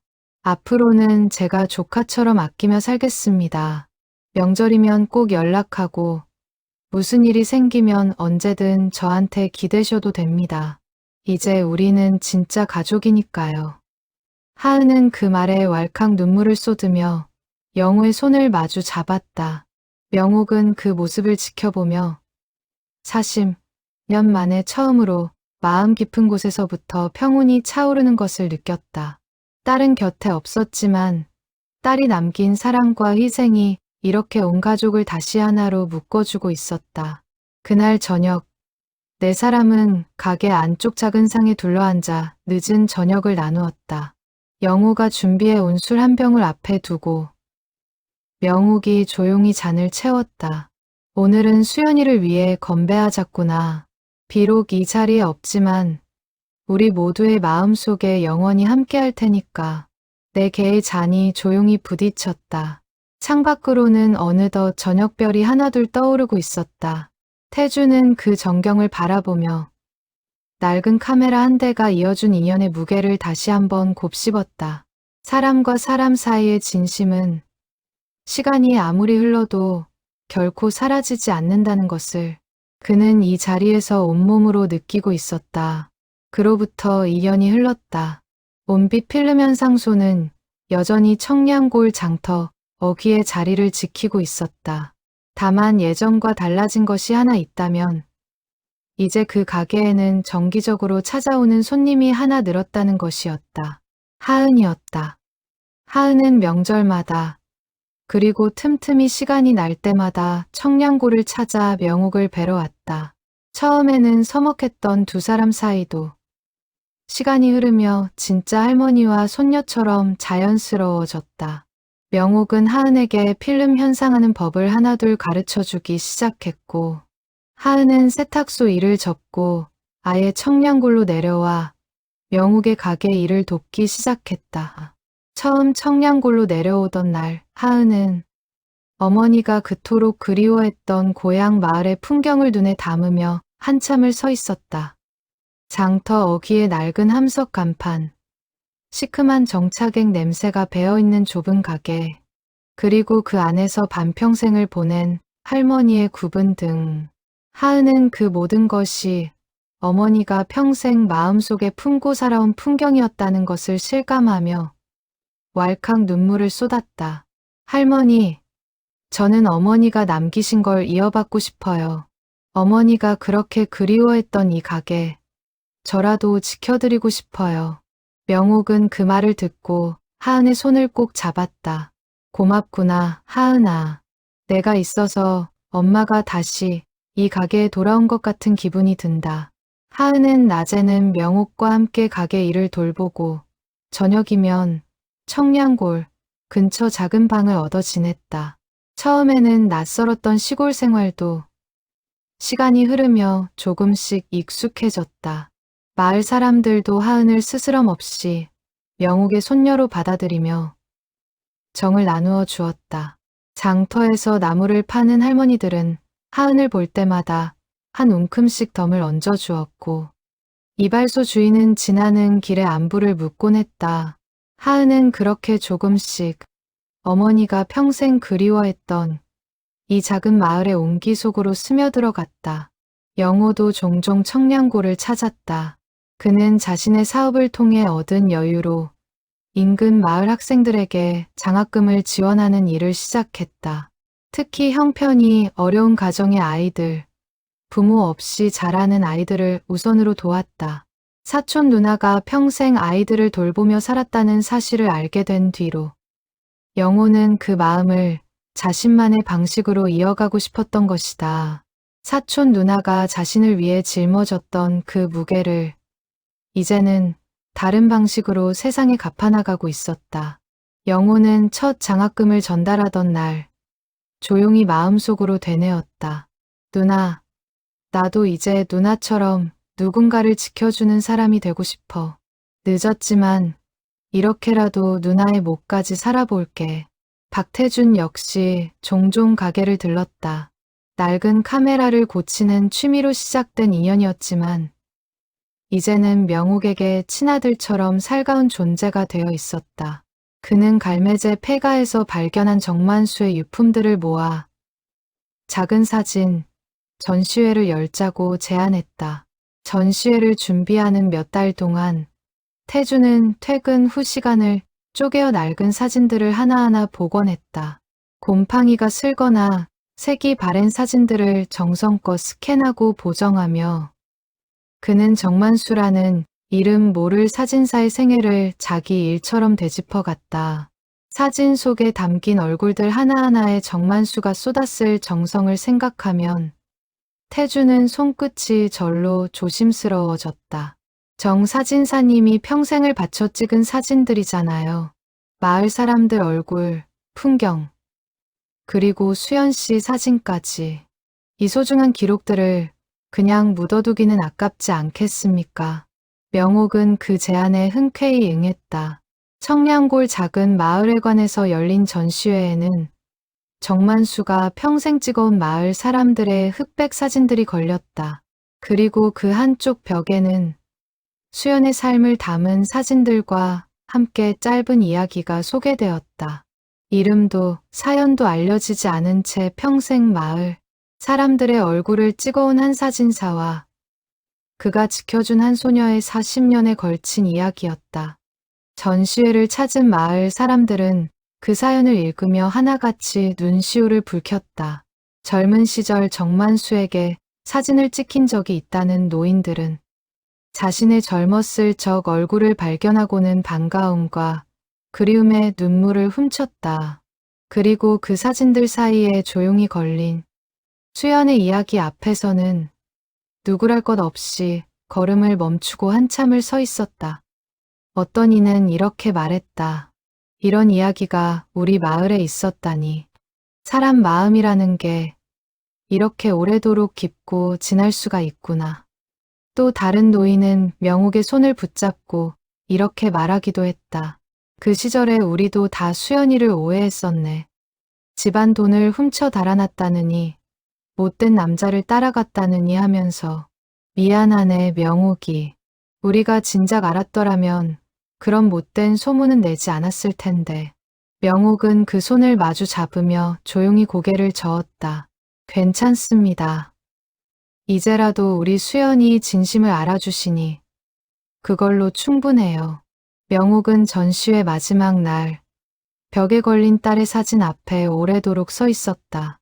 나무 그늘 아래서 수줍게 웃고 있는 19의 수연. 그 사진 옆에는 명옥이 손수 적은 짧은 글귀가 붙어 있었다. 내 딸 수연아, 너는 평생을 남을 위해 살았지만 이제는 온 마을이 너를 기억한다. 내가 지켜낸 사랑은 결코 헛되지 않았다. 가게로 돌아온 명옥은 여느 때처럼 확대기 앞에 앉아 필름을 정리했다. 하은이 옆에서 그런 명옥의 손놀림을 유심히 지켜보고 있었다. 할머니, 필름 감는 법 좀 더 가르쳐 주세요. 저도 할머니만큼 잘하고 싶어요. 명옥은 웃으며 하은의 손을 잡아 필름 릴 위에 얹어주었다. 천천히 배우면 된다. 필름은 서두른다고 빨리 나오는 게 아니야. 사람 마음도 마찬가지지. 기다려주는 만큼 결국엔 다 제 모습을 드러내는 법이란다. 암실 안, 붉은 조명 아래 두 사람의 그림자가 나란히 드리워졌다. 40년의 기다림 끝에 되찾은 딸의 진심은 이제 손녀의 손끝을 통해 다시 새로운 세월을 이어가고 있었다. 명옥은 문득 반다지 서랍 속 낡은 쪽지를 떠올렸다. 저 때문에 더는 집안이 시끄러워지지 않았으면 좋겠어요. 40년 동안 원망 아닌 원망으로 남아있던 그 문장이 이제는 다른 의미로 그녀의 가슴에 새겨져 있었다. 그것은 도피가 아니라 사랑이었고 침묵이 아니라 헌신이었다. 그리고 그 사랑은 이렇게 시간을 건너 다시 가족의 품으로 돌아와 있었다. 명옥은 가끔 손님이 뜸한 오후 하은과 나란히 앉아 오래된 필름들을 정리하곤 했다. 그럴 때면 그녀는 종종 지난 이야기를 하나씩 꺼내어 하은에게 들려주었다. 수연이 어릴 적 얼마나 야무진 아이였는지, 학교에서 상장을 받아오던 날 얼마나 자랑스러워했는지, 그리고 이제는 그 모든 기억이 손녀를 통해 다시 살아나고 있다는 사실이 얼마나 감사한지. 하은은 그런 이야기를 들을 때마다 마치 한 번도 만난 적 없는 어머니의 어린 시절을 눈앞에서 보는 듯한 기분이 들었다. 박태준 역시 여전히 가게를 자주 찾았다. 그는 정만수의 유품들을 정리하며 발견한 오래된 카메라 몇 대를 손수 수리하여 온빛 필름 현상소 한쪽 진열장에 전시해 두었다. 손님들은 그 카메라들을 구경하며 자연스레 정만수와 수연의 이야기를 전해 듣게 되었다. 그렇게 한 소녀의 헌신은 낡은 카메라와 함께 대대로 전해지는 마을의 전설이 되어가고 있었다. 가게 밖에서는 봄바람이 살랑이며 지나갔다. 낡은 함석 간판이 나지막이 흔들렸다. 그 아래 40년 넘게 이어져 온 온빛 필름 현상소는 오늘도 변함없이 불을 밝히고 있었다. 누군가의 잊혀진 시간을 다시 세상에 비추어 주기 위해서, 그리고 그 붉은 조명 아래에서 한 사람의 사랑은 결코 사라지지 않는다는 것을 명옥은 이제 온 마음으로 믿고 있었다. 훗날 사람들은 이 이야기를 이렇게 전했다. 40년 전 사라졌던 한 소녀가 낡은 필름 한 롤을 통해 다시 가족의 품으로 돌아왔다고. 그리고 그 소녀가 평생을 바쳐 지켜낸 사랑이 결국 더 많은 사람들의 마음을 하나로 이어주었다고. 온빛 필름 현상소의 붉은 조명은 오늘도 누군가의 잊혀진 진심을 세상에 비추어 줄 준비를 하며 조용히 그 자리를 지키고 있다.